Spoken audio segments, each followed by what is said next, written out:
So we are given a wind turbine. Let me write, we are given a wind turbine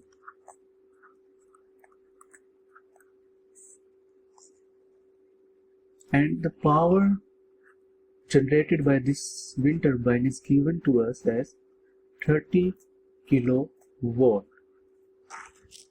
It can also be written as 30 kilojoules per second. Okay, so this turbine works for 2200 hours in a year.